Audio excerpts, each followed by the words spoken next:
As always, I am your host, Sean McKinda. Konnichiwa, Jackson Kara desu. That's right.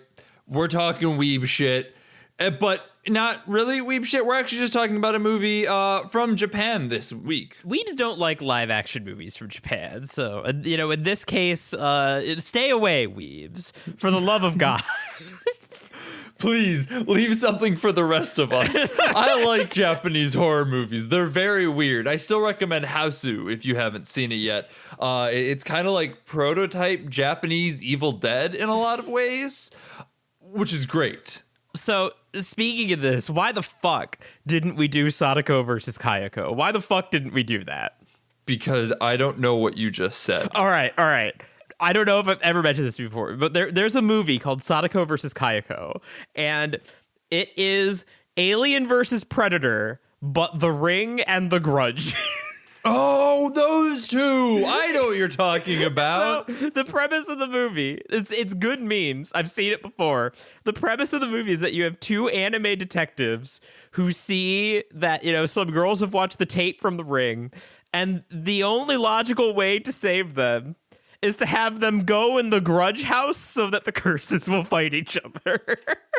Oh my god. Is it a live action or is it It's anime? live action, yeah. Oh my god. It's on Shudder. It's a real good bit. I highly Oh my recommend god. it. No, absolutely. I know what I'm doing this weekend. Fuck everything else. That sounds incredible. But we did not watch that. Instead, we watched a zombie movie, one that a lot of people are saying is like a revolutionary, the best zombie movie they have seen in years, proof that the zombie movie isn't dead, all things that we actually talked about like last year, 2 years ago, 3 years ago. Again, I don't know how long we've been doing this podcast anymore. Time has no meaning. Especially right now. We're all in quarantine. I've done nothing in months, so who fucking knows?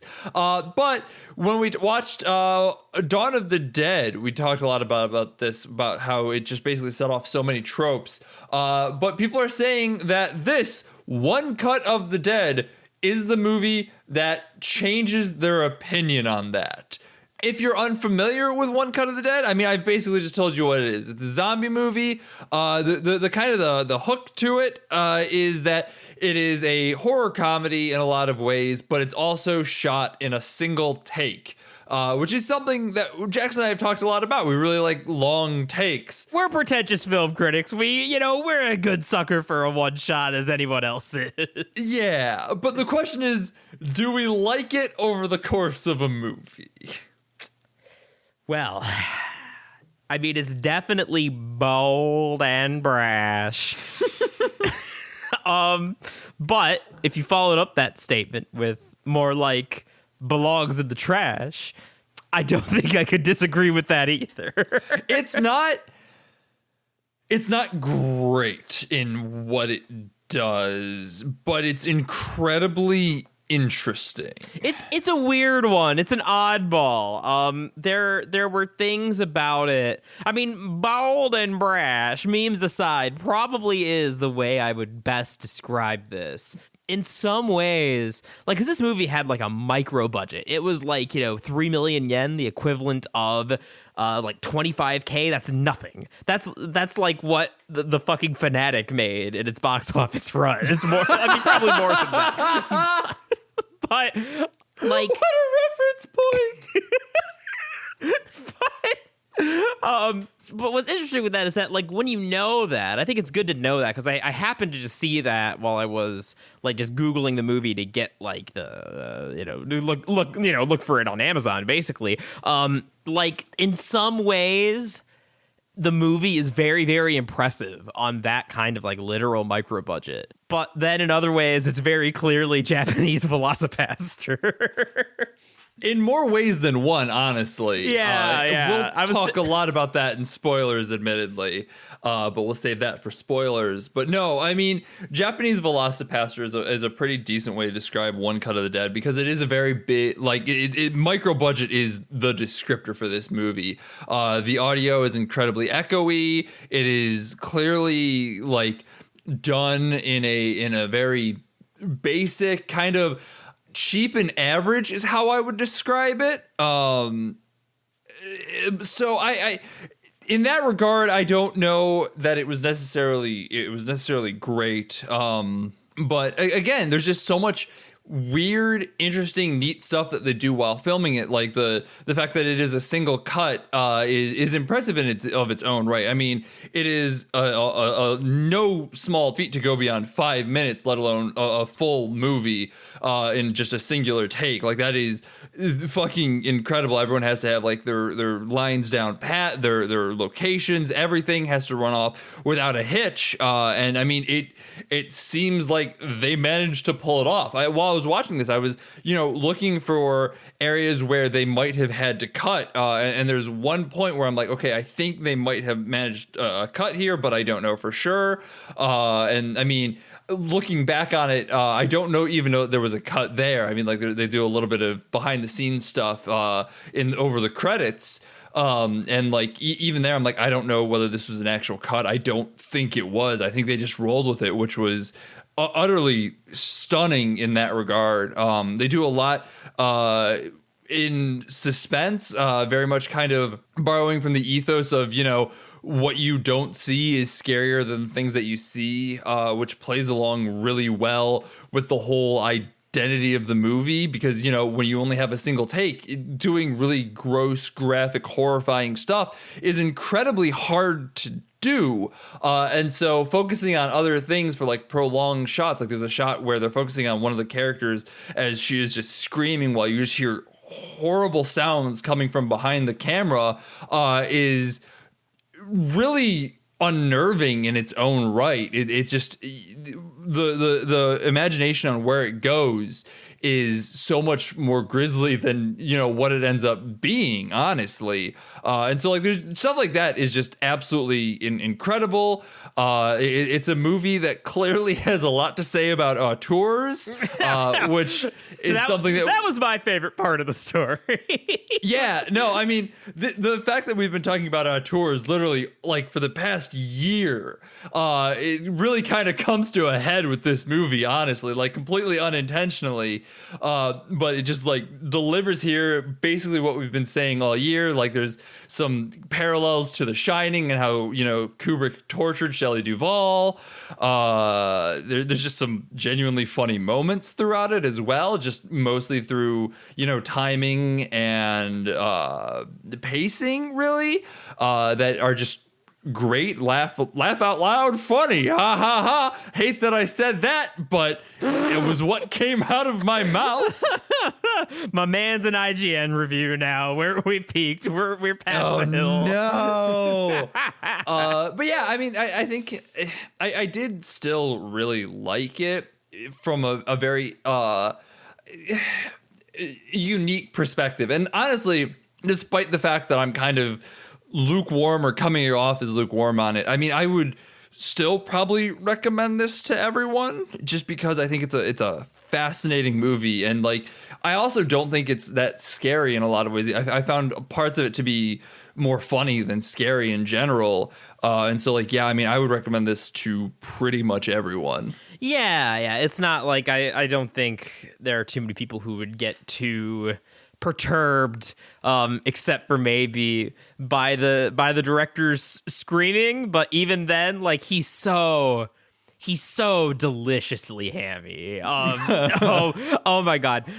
Yeah, no, I mean the director's wonderful. He eats a zombie at the main actress at one point to get the best shot. Like it's like if The Shining had the subtlety of a sledgehammer, but it's fun. It's fun in that way. And really, I'm coming down on the same side. I would still give it a recommendation, even though there were definitely parts of the movie that were fucking tedious. Oh my god, parts of it dragged absolutely. But I do think even those parts that dragged were in service of the rest of the movie. But it doesn't make them better. Yeah, like it's you kind of appreciate the movie's rhythm after a while, but definitely like when you first see it, there are parts of you're like, oh my god, is the rest of this movie just gonna be another like hour of people running around, like zombies not even in the camera, but it's still really impressive like what they do on such like a low budget. Like you could tell it's low budget with a lot of the effects, but there's still lots of fun. And the movie like looks real clean and nice for like a fanatic, gross, budget movie. Entirely. And again, I think there's just so much cleverness to the whole thing, especially like making the cameraman an actor within the movie. I thought was really a brilliant stroke of genius just from the whole directorial staff, because it gave there a reason to be this person chasing everyone around, and like having the director of the movie be such a madman, added a little edge to that in and of itself. Like a lot of the time you're wondering like, what is up with this cameraman? What is he doing? And like, there's some really interesting stuff with that as well. Like, yeah, like even formally, like, there are times where you're not quite sure if the cameraman is even a character. Like what really got me thinking about it at one point is that there's one part that's like a fun little detail where like there's a pretty gnarly kill, and there's some blood splatter on the lens, and it kind of keeps going for a minute, and then eventually the cameraman wipes off the lens. That's what you're thinking, like, oh yeah, the cameraman's a character, but then like other people are also using cameras and they don't like directly refer to them that much, so you're kind of thinking like, what? Like it's very bold and brash, to be sure. I mean, the part that really got me too is like that really solidified that it was a single take was at one point early on, like a fleck of human grossness gets on the camera and slowly dries on the lens, and like it basically stays as this artifact in the top right for like 5 minutes until the cameraman wipes off the camera and cleans off all that blood. There's just so much cleverness through it. Even like the parts that are kind of are still, I would say everything else makes it worth it, even if like we're coming on this kind of like I don't know how I feel about it. It is very much worth watching. It's an interesting film. I know we've been going a little bit longer generally in our pre-spoiler discussion lately, but I do think this is one that's really hard to talk about without getting into spoilers. So, I mean, I think we're still like 10 minutes in at this point. We're more than willing to get into spoilers. Do you have anything else that you want to say before we get into spoilers, or you're ready to go? I mean, I think I'm ready to go, yeah. Well, then, as always, if you're enjoying the podcast, follow us on Twitter at BADHcast. Support us on Patreon, patreon.com/BADHcast. Tell friends, tell family, tell people to go listen to the podcast. Next week, we're going to be talking about potentially the scariest thing of all, anime. We're talking about Akira, which feels very relevant because it was set in 2019 and features a horrible, horrible thing happening in 2020. During the Japanese Olympics that were supposed to happen this year. What the fuck was up with Akira, man? What did those directors know? What? Tell us. Post in the comments below, director. I can sort of read Japanese. There you go. We'll get some poorly translated information from Jackson, who I guarantee won't be incredibly reliable. Sorry, Jackson, but we've talked about your Japanese learning.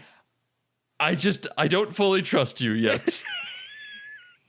No, what do you mean? I went on like a 20-minute rant about alternate kanji readings the other day.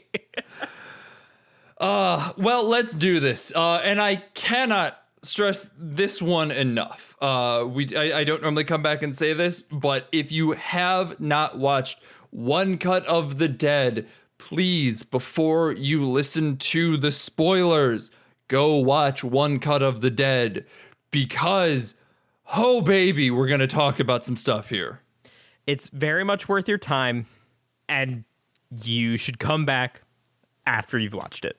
Yes, please, please, please, please. Because right about now is where we're officially going to talk about spoilers, because oh my god, Jackson, this fucking movie is so goddamn good. This was the best fucking movie. Holy shit, Sean. So if you have seen the movie at this point, you know that our pre-spoiler discussion was not wrong. We didn't lie about a single thing in there. We omitted how long, quote unquote, one cut of the dead is. I actually have an anecdote related to this. So back the first time that me and a friend stumbled across Birdemic back in high school, I remember that, like, infamously, nothing happens in the first 45 minutes of that movie. And at the 40-minute mark, I paused the movie and I looked at my friend and I was so genuinely angry. I was like, what the fuck? Why aren't there any fucking birds in this movie? If I don't see a goddamn bird in the next 5 minutes, we're turning this off.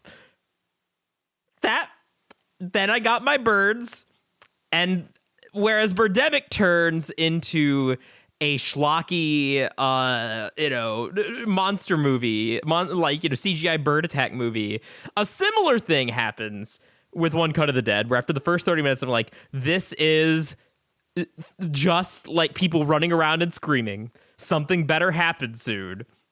And then lo and behold, like 5 minutes after I say that, it turns out to be one of the most, like, masterfully plotted, satires about movie making of all time. It's utterly incredible. The hype around this movie is not wrong. It's just incredibly misleading, because neither of us knew shit about this movie going in. I knew a little bit more, in that I knew it was some sort of horror comedy, and that's why I wanted to watch it this month, because we're alternating it. All I knew was that Sean sold it to me as, like, basically the blurb that you'll see on Wikipedia, that, like, crazy auteur films real zombies in, like, a World War II bunker, and I'm like, sold. That sounds fucking incredible. And then you watch it, and, like, the first 30 minutes, I stand by everything I said. The fact that it's this terrible movie that they made was one cut, absolutely incredible. There's some really clever stuff in it. Not knowing all of the extra stuff happening behind the scenes, which you learn, is still really, really good. There's some really interesting stuff that they do in it. But then the movie turns out to not be, it's about One Cut of the Dead. It's not One Cut of the Dead. Yeah, like, I was doing more lying by omission, because, like, the first 30 minutes of this movie genuinely pissed me off a lot of the time. But we couldn't say that because we want people to watch this movie. The first 30 minutes genuinely are pretty miserable in a lot of ways. But, like, my claim that, like, if you're not enjoying, like, a work of fiction, a work of art, like, you shouldn't be afraid to drop it at any time.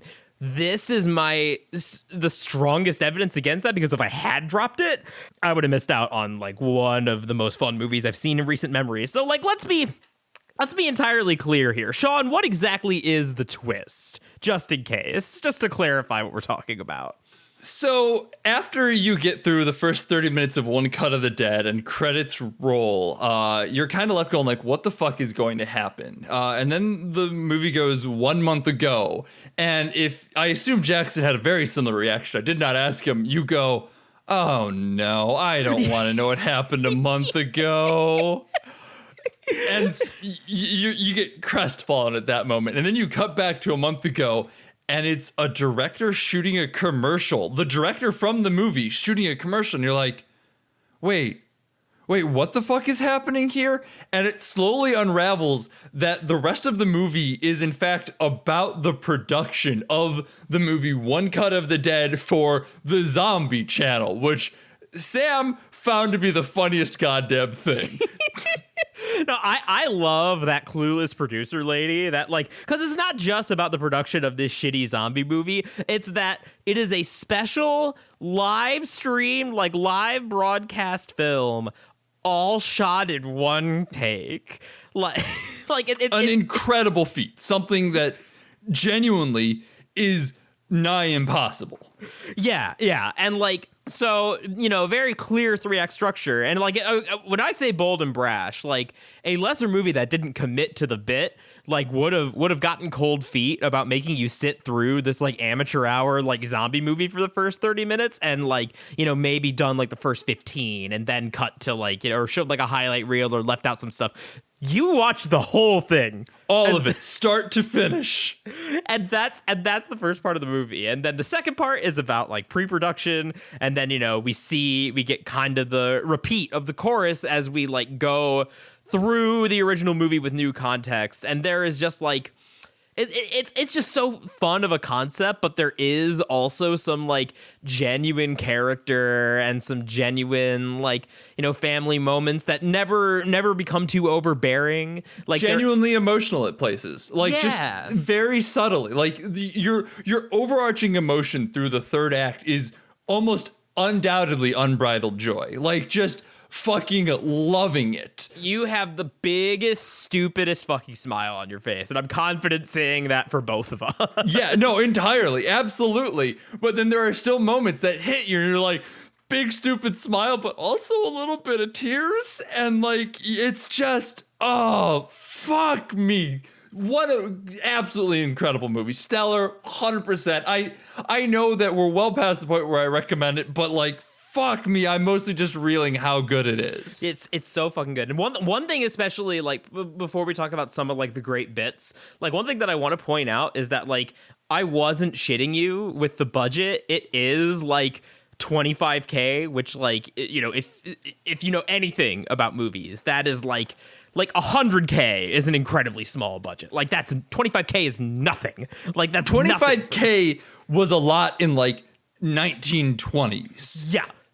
That is literally some pocket lint and a dollar bill. And that is fucking garbage money. And this movie like looks so fucking good. I think part of that is the contrast that like it is like intentionally shitty and like very like the ruse works so well because we have watched stuff like Jesus Christ Vampire Hunter and VelociPastor and like this. It has those hallmarks. Like it feels like one of those movies, just granted a little bit cleaner because those were from like 90s, 2000s, 80s, whatever. But like this, so you have like the fake kind of shitty movie, and then like when you go to Act 2 when they're preparing for it, it just looks like a real movie. Like it actually like it's really good and well directed, and yeah.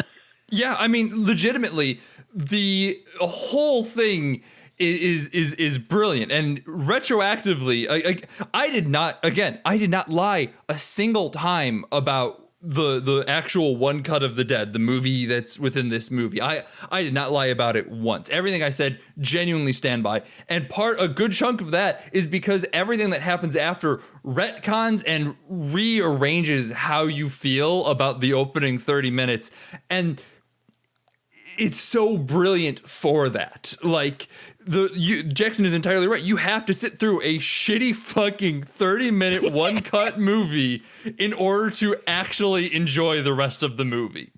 It really, really does feel like a genuine amateur hour movie. And I think like, we mentioned that this has more connections to VelociPastor, which that was a bonus episode. So if you're not a patron, you should be and go listen to it. And if you are a patron and haven't listened to our VelociPastor episode, you should also go listen to it because that was a banger of a bonus episode. Yes. Because the thesis there that Sean had was that just like, being filled with the warmth and joy of movie making. And like this movie is that thesis that, Sean's like grand, like feeling on VelociPastor, but a movie, but a tightly plotted masterpiece. Yeah, this movie, VelociPastor, feels really good for people who have previously made movies and like can recognize people just having friends. This is a movie making movies with friends.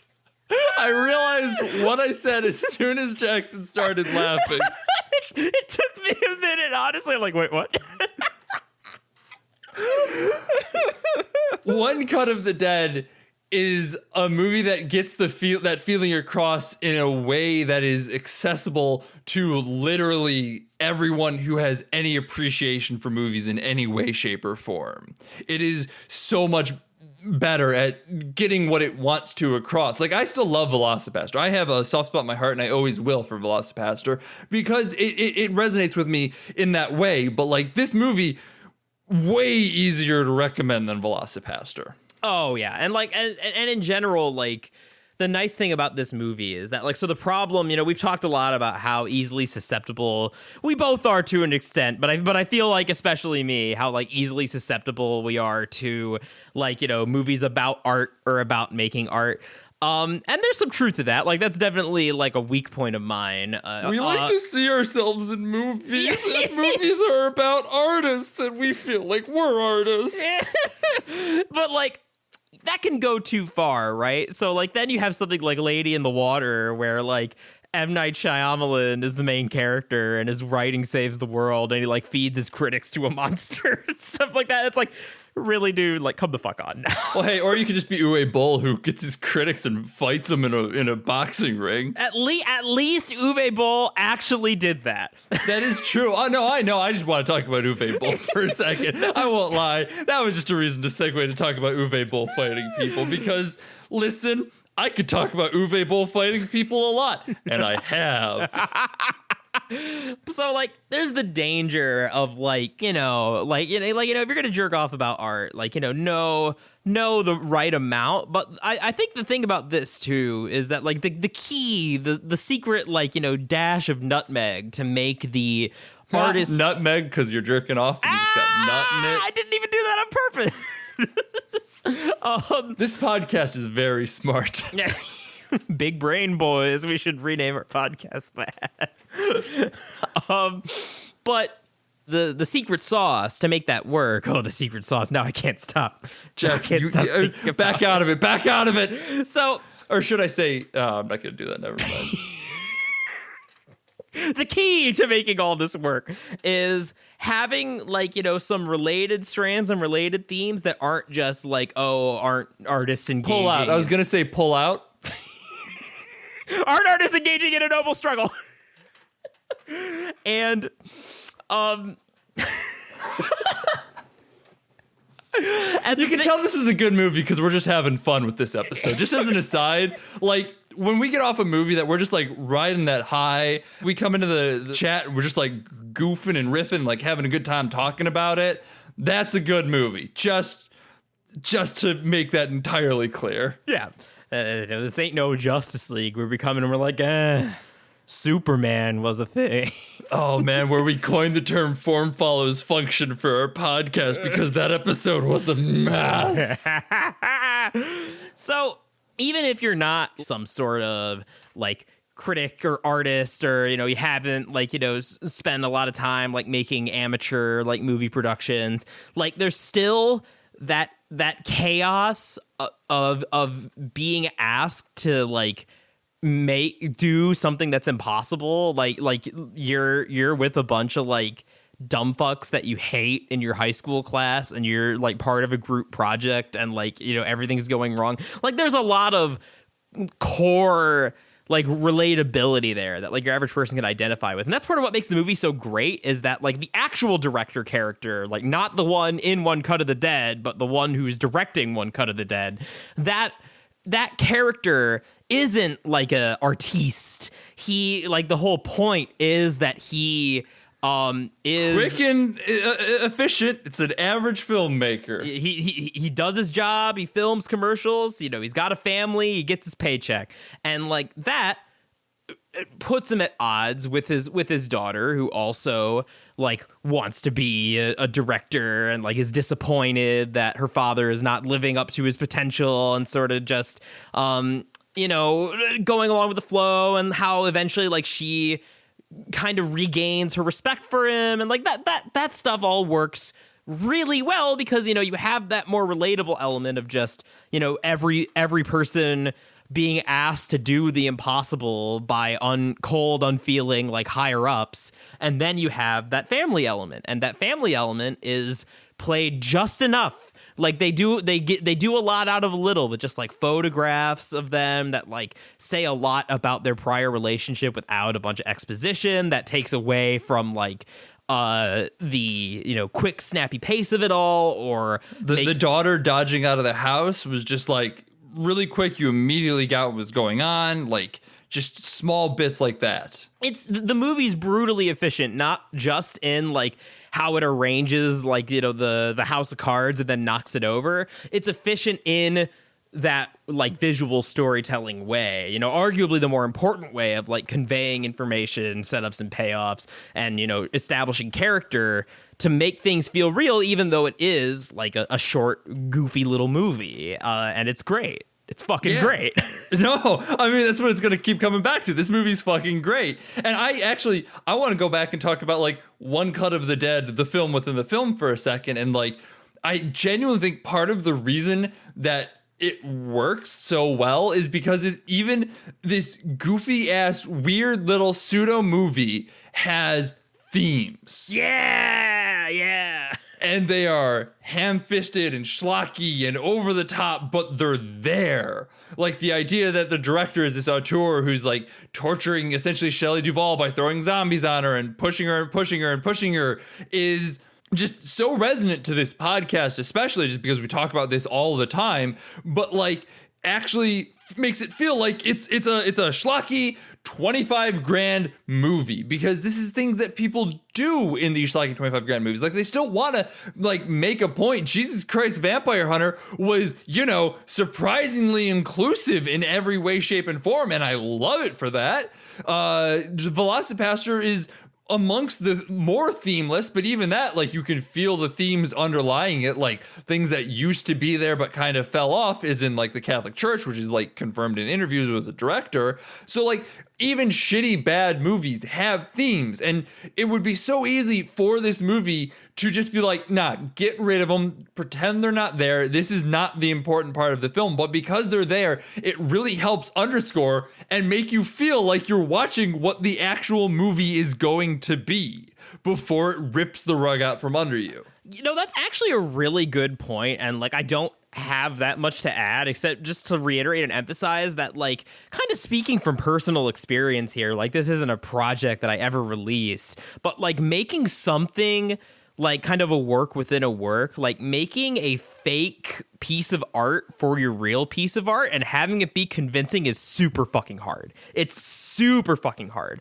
But I didn't doubt what I was watching here for like a second. It didn't have that cheesy Sharknado factor of just like, oh, we're just kind of memeing, like, you know, look at how silly we are. Like, yeah, and I think you're right. I think that like the inclusion of that, like, you know, again, The Shining, but as subtle as a sledgehammer, like that feels very much like the director of Birdemic wanting to have the worst environmental message of all time, or the, you know, the absolute lunatic who wrote Troll 2 because they were pissed off that all their friends were becoming vegetarians. I did not know that's what Troll 2 was about. Yeah.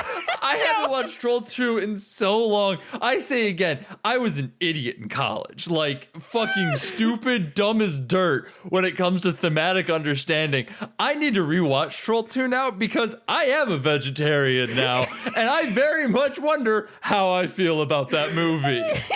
It's actually really amazing because like that's the special case, because I think it was there's a whole documentary about Troll 2 Best Worst Movie, which is also a great movie, kind of similar in tone to this. Honestly, I really recommend it. But in that documentary, so there's like the director who like barely remembers Troll 2 and like is pissed off that everyone's clowning on him, and he's just like, you know, I've made a great movie, I made an excellent movie, and like, you know, completely delusional about it. But then his wife, who was the writer, they asked her about like, you know, oh, so like, you know, how'd the story come about? She just like straight up says like, oh yeah, like, man, like, you know, this movie tackles like real issues. You know, all my friends were becoming vegetarians, and that really fucking pissed me off. So, but so yeah, Fuck vegetarians. Fuck them. So like the fact that this movie is so authentically bad, it's amazing. Yeah, I mean, there, as you're talking about, like I was thinking about, there's no turn to the camera moment. There's no moment where it acknowledges that it knows that it's bad, where it knows that it's weird. Like every movie that sets out with a low budget, I mean, be it Jesus Christ, be it Velocipaster, unless it's incredibly self-serious, such as the Birdemic, The Birds. I mean, The Birds as well. The Birds is a bad movie, hot take. But be it Birdemic, where it's too self-serious to recognize recognize that it's a bad movie.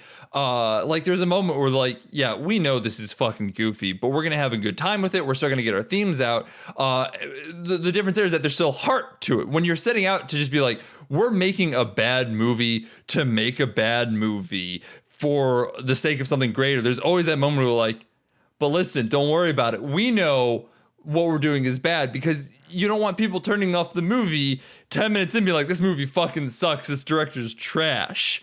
Like, as a writer, as someone who has created art, you're always worried that someone's going to get the wrong impression of what you're trying to write. And so the fact that this movie just fucking sticks to its goddamn guns and is like, no, you're going to fucking sit through 30 minutes of trash and you're going to like it, is incredible. No, it's so fucking ballsy, and it pays off so well. Like, they could not have given us the short version of the movie. Like, this movie it wouldn't have worked, period. Works. It only works the way it does. And yet it's so like antithetical to what you're traditionally taught. Like, the story that I always go to is that like 80% of the development time on the original Sonic the Hedgehog was dedicated to fine-tuning Green Hill Zone. Like, the opening I know I went to Sonic, okay? You don't have to tell me that what my problem is. Let's move on. I didn't have to say anything. I chuckled to myself quietly. You're doing this to yourself here, buddy. So, even, in any sort of medium, like, that's really true. Like, they always say, I'd been sending around a book and trying to get it published, and everyone's like, oh, the first page, the first paragraph, the first sentence, like, you need to make a strong impression because, like, there's just so much competing for your time. So the fact that like the first half hour is so bad, but it's actually so fucking brilliant because it's so bad. I mean, like, you have to be a real galaxy brain Rick and Morty viewer to pull that off. And unironically in this case, like genuinely unironically in this case, normally when we say that, we're like, these people are dum-dums. This person who made this movie had 4 million IQ easily. Yeah. Like, to not only to write a movie like this and work as well as it does is one thing. I mean, like, the fact that like the amount of directorial skill required to make something like this, and on this budget, fucking amazing, fucking incredible.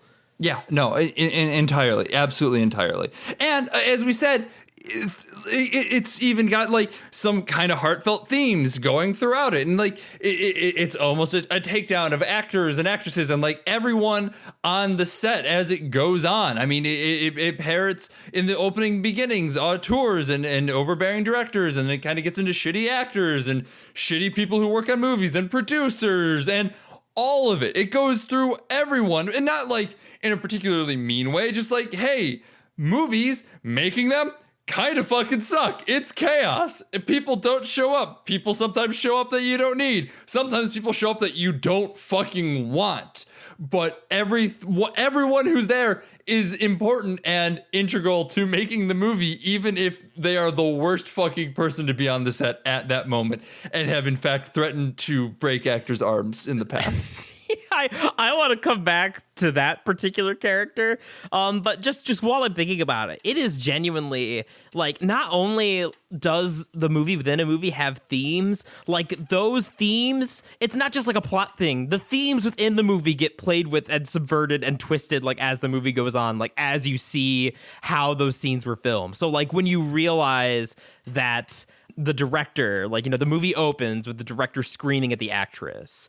And, at first you kind of take it at face value of like the actress, this is your typical like mad auteur, like Stanley Kubrick situation.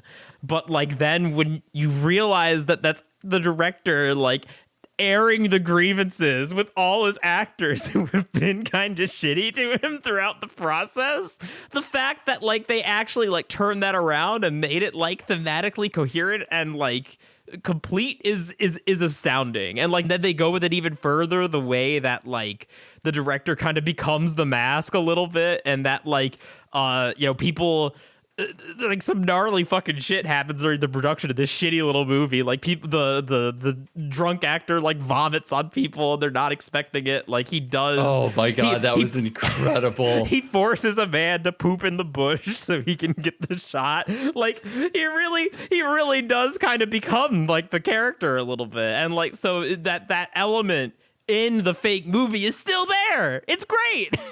And honest, I mean, listen, the truth of the matter is that we could talk about the fake out movie all fucking day because the fake movie is brilliant just thanks to everything that comes after. I've said this before, but like there is absolute brilliance in this fake movie, especially like if it was a more hackily made, like, oh, we know we're doing a fake movie thing, it could have been so fucking bad. Because, like, initially, you know, you get the thing where the girl has to chop up the zombie boyfriend, and then it pans out, and I'm like, okay, this is clearly foreshadowing. And then it turns it on its head in the fake movie, and then it turns that on its head in the fake movie. It just kind of switched back and forth. And, like, foreshadowing turns out to not be foreshadowing, which turns out to actually be foreshadowing. And, like, those are twists and turns that keep you invested even as you're watching a bad fucking movie. So like, as I said, the girl has to kill the boyfriend who turned into a zombie in the opening shots, and then you know, oh, just kidding, that was part of a movie. And then it turns out the girl gets bit, but then so the boyfriend is mad, and they're all running around, and so then she pulls out the thing, and it turns out it's just a prop from the movie, and no one's a zombie yet. So just kidding, that inversion of the boyfriend threatening to kill the girlfriend because he thinks that she's a zombie, and it's, you know, for passion and saving and blah blah blah blah, zombie movie trope. And then it gets inverted again when the boy becomes a zombie and she goes back and does what the lines from the beginning of the movie. It's brilliant in that way. And like, those are the twists that keep you watching, and you're curious to see what's happening and why. And like, you're invested in this even as you're watching this bad fucking movie, because you can tell that there's something under it. There's just something real about it, even as bad as it is. Related to like the many layers of this fucking ogre of a movie. One thing that I was thinking about was like the one criticism I saw of the movie that I don't agree with, and I'll explain why, is that like the one criticism people had was that like once the movie shows its hand, there are some gags that like, oh, like, you know, it's obviously where they're going, like, oh, the director, the DP has a bad leg and like it's hurting him, and like at one point you recall in the original film the camera drops for a minute and his assistant is like begging to like, you know, get the shot, and it's like yeah at one point, like, you know, that he's gonna fall, she's gonna pick up the camera, and like, you know, they're gonna do it, but the execution of all those little things really fucking fun. Like with that particular example, like how she's like begging him to add in a corny like dramatic close-up, and like, you know, they even comment on that when the producers are watching, like, oh, the close-up, like, wow, and like she starts throwing in her own fucking style. And then even when it's like not like that, a lot of the stuff that is more foreshadowed, like heavily, like those seeds that are planted more obviously, like the alcoholic guy like causing problems on set, and the guy with the bad stomach causing problems on set, you can tell that's going to become something. But there's layers even there. There's layers even there, and then there's the stuff that you don't see coming that makes it all the better. God, we are threatening to talk about this character, but we can't. I want to talk about the alcoholic for a minute, because the alcoholic throwing up is something that like you see that he's gonna cause problems, but like, you know that there's vomit, and you don't really put the fact that the alcoholic's going to vomit until he is drunk and stumbling, and then you start to go like, oh God, but the girl said that she won't work with real vomit, and oh my God, he's gonna throw up on the kid, and the kid's gonna throw up as a result of that, and like, you start to see the domino effect take place. That like, sure, the initial setup payoff is like, okay, he's an alcoholic, he's gonna get drunk, wacky shenanigans, wubba dubba dub, what fun, but then like the domino effect starts to take hold, and you start to see that, yeah, the setup there is incredibly obvious, but the implications and impact are so much more far-reaching than you initially expected. It's so fucking good. It's so fucking good, guys. It's so fucking good. It's so fucking good. You know what the best part of the fucking movie is? The wife. The wife. Oh God, the wife. So the wife is a real wacky fucking character in a way that doesn't undo like any dramatic element. I also like, I just want to mention, because I just thought about this, that like, so even while I'm watching the fake movie, like I had noticed that like, you know, the makeup artist as she's known in the, you know, first run of One Cut of the Dead, and before you know that she's the wife, I sort of was like picking up on the fact that like this is a better actress than the other two characters. And like this is one thing that I think will probably get lost in translation unless you're a giant fucking weeaboo. But like so, you know, there's obviously the director who's like, you know, just going ape shit, like going full ham. And then you have, you know, the male lead and the female lead, and they're very stock. They're very stock, like kind of characters and actors. Like, you know, I want to say in universe, one has never been in a horror movie before, and the female lead was a pop star. Yeah, no, and you can like, especially like if you are a degenerate weed that's like watched a lot of anime, like as soon as the pop star girl like opens her mouth, like you've heard that voice from like 1,000 different like, you know, moe, like, you know, glamorous cutesy characters in anime like a billion fucking times. And you know, the other guy's like kind of brooding, kind of like, oh, like I'm a serious boy. And then you have like the really lively, like really forceful makeup artist character, and the way that comes back around, So the makeup artist, if you are listening to this and haven't watched the movie, first of all, go fucking watch the movie. We told you. We warned you. What are you doing? We cannot stress this enough. This movie rules, and this is genuinely one of the best parts. So go watch it now. There's still time. There's still time. Go watch it. If you are here. The makeup artist is the person who it ends up being the director in One Cut of the Dead, as well as the director of the movie about One Cut of... And people said Inception was confusing. Inception you could at least talk about. This... There's like One Cut of the Dead is the movie, it's the movie within the movie, and it's the movie within the movie about the movie. So, okay, so but the director, both the character and the person within the film, is his wife has acted previously, and it's very clear like there's some tension between them, and the setup to this, like I was kind of like, oh no, you know, it feels kind of misogynistic and outdated, and I'm kind of like, you know, I mean, Japan still has some kind of issues in that regard. I'm kind of worried that like we're gonna see some shitty misogyny throughout this movie. That's very, very Japanese of like, oh, like we expect the you know, women to go like have families and stuff, and that's why we're not going to give them any promotion. It's like a big, well acknowledged fucking problem, even more so here. Yeah. So I was very concerned that this was going to be the issue, and not that they were in fact a loving, happy relationship. The problem being that the wife is an absolutely degenerate method actor.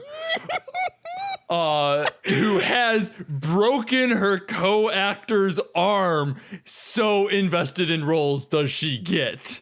And when it pays off, it is so goddamn delicious. It is wonderful. And even that dialogue, like think about it again. I wish I'd watched the whole movie again. This is definitely one I'm going to watch again. But like, so the way they talk about it, like it does have those vibes of like, oh, like, you know, you're a wife and a mother now. Like, you know, we can't like bring you back on. Like, you know, that part of your life is done. Like it has those connotations. But then like when you actually think about what they're saying again, and like what actually results, it's like they're talking about the fucking Hulk. Like, oh no, don't let you know, Mrs. Actor like out of the cage, honey. Like, you know what happens. Like, and it's great. And my favorite, like one of my favorite parts of the whole movie is like, She's good. She's so good. But like, especially like when the daughter, she's talking to one of the producers or one of the editors, like, oh wow, your mom's pretty like amazing. She used to act, huh?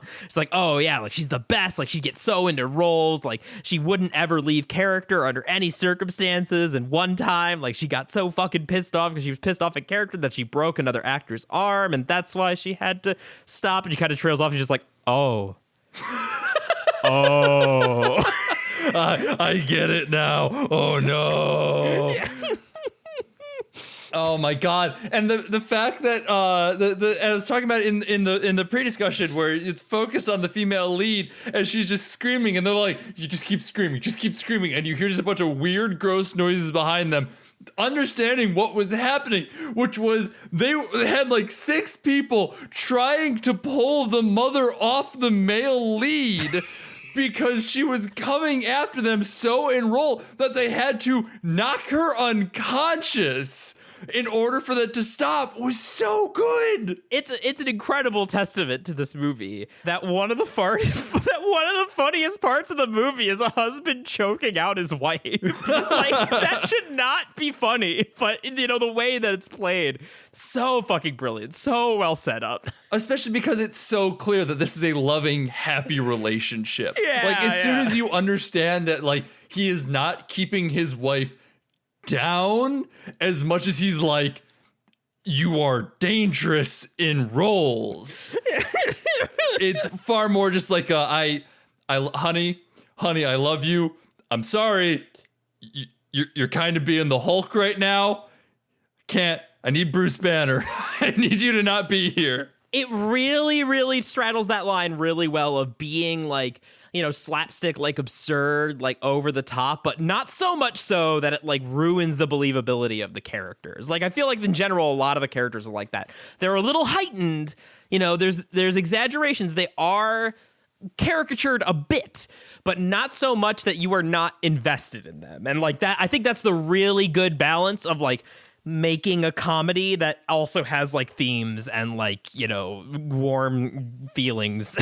But also, I think the fact that they are in just such a stressful position, I feel like in that moment, literally everyone is heightened anyway. I think that really kind of helps sell the fact that these people are heightened and exaggerated characters, because who the fuck wouldn't be heightened and exaggerated in that moment? Like, that is just where these people are going to be. They have 30 minutes to do this. It needs to be perfect. It needs to go off without a hitch. None of that happens, mind you, but like in the moment they make it work, and you cannot be the level normal version of yourself. You have to be excited, you have to be elevated, and you have to be there. God, I was just thinking about this. I was getting so nostalgic for my drama club days. Holy shit. Because it is like with the format, it is more like they're putting on a play than like it's based on a play. movie. I don't know if you saw that. I did see that. Yeah, there was actually a bit of a legal trouble about that. Oh, I didn't know that. I didn't see that. I think that like they came to an agreement, but like the original author of the play, kind of asserted that it was plagiarized, and the authors, the filmmaker was like, well, it more like took inspiration. It sounds like they came to an agreement, so you know, whatever. I mean, it's on Shudder now, and it's got a little thing in the bottom. It's like inspired by the Shadow Box or something like that. I don't remember exactly what the name of the play was. Along those lines. God, you know, I mean, I feel like we want to end on the ending, so I don't know. Like, do you have anything else you want to say? Because like I'm fiending to talk about the endings, but I want to give you the chance first. I mean, listen, watch this movie. Let's wrap it up. Let's watch this fucking movie, because like the one criticism again that I saw was like, oh, the movie kind of wears its heart on its sleeve and is like, you know, a little obvious in places. And it's like, you know what, that ending of like everyone in the fucking crew literally like forming a human pyramid and, you know, standing atop each other's shoulders and supporting each other. Do you get it? Do you get it? Subtlety of a fucking sledgehammer. But the movie earns it. It absolutely does. Hard. I love it. I'm kidding when I'm sitting back there yelling, do you get it? I mean, do you get it? It's incredibly obvious, but fuck it, does it work? Everything, it's great. It's a great ending. You know, the chaos sets up the ending, and like they build a pyramid, and it's like, oh, every member of the crew is important, and everyone comes together to make a movie. Do you get the symbolism of building a pyramid with the cast and crew and directors and everyone? Do you get it? Yes? Okay, good. But it fucking earned it. Oh my God, it absolutely earned it. Also, here's a photo of the dad and the daughter doing the same thing for a little emotional, like, chiasmus there. Oh, So cute. I love this movie. God, I love this movie so goddamn much. Fuck me. Yeah, this movie was great, masterfully executed, full of genuinely hilarious comedy and genuinely affecting hearts. You know, it captures the feeling of being part of a chaotic production.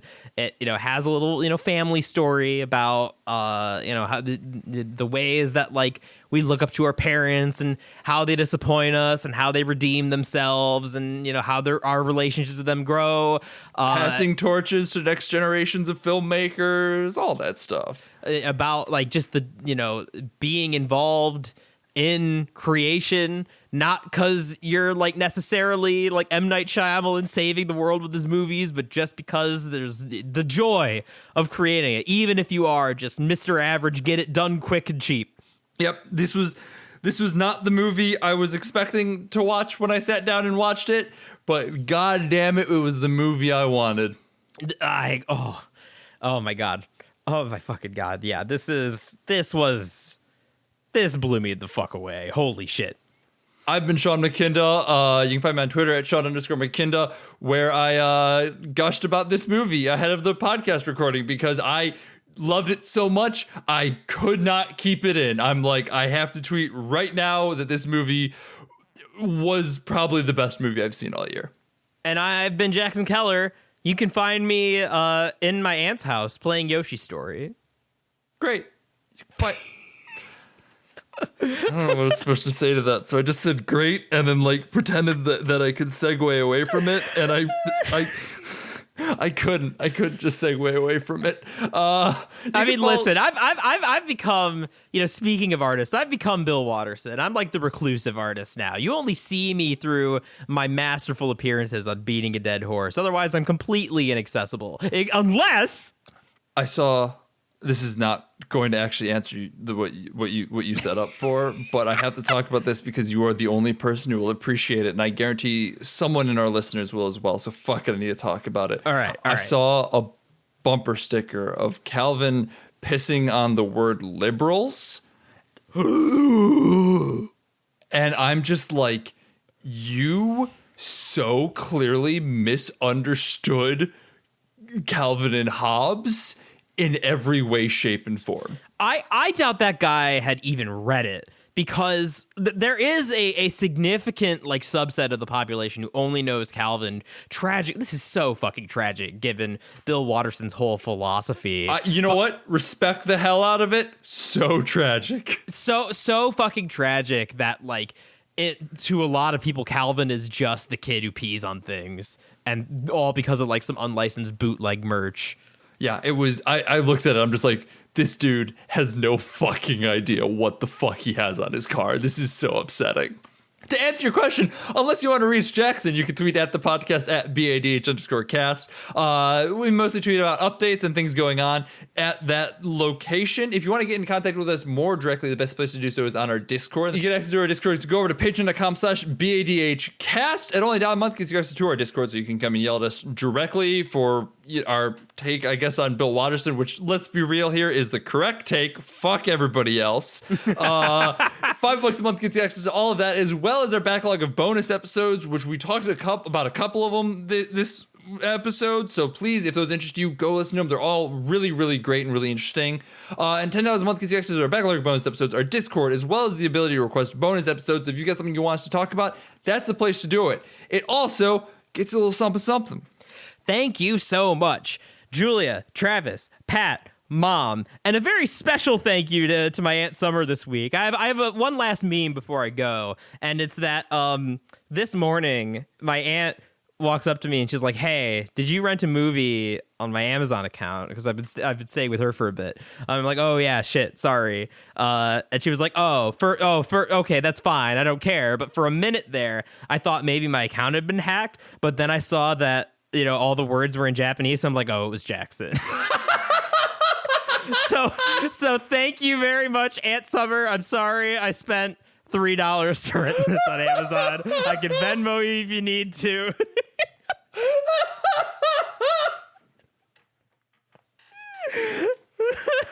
Oh, fucking Christ. It's so good. Also, thank you to Lords of the Highway for the use of our theme song. It is Suicide. Also, to take off the high octane, low expectations. They're a wonderful band. You should go check them out however you can. Stream their music, buy their music, whatever you got to do. Support artists, support theaters, support everything right now. It's a rough time for the arts. Support them however you can.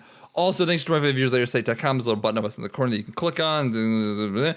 But you should also definitely shut up. You should also definitely stay on the site. Check out some of the writing that's going on over there. There's a bunch of really talented people doing a lot of really talented writing. Next week, as I said, we're going to be talking about Akira. I figured that was the spookiest movie that we could come up with for our whole situation right now. It felt fairly resonant, I guess. That's why we did it. Ooh, Akira. Eigo no Hihon daisuki.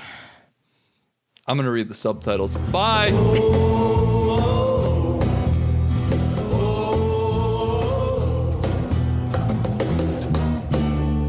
Don't you go into the ground. Don't you go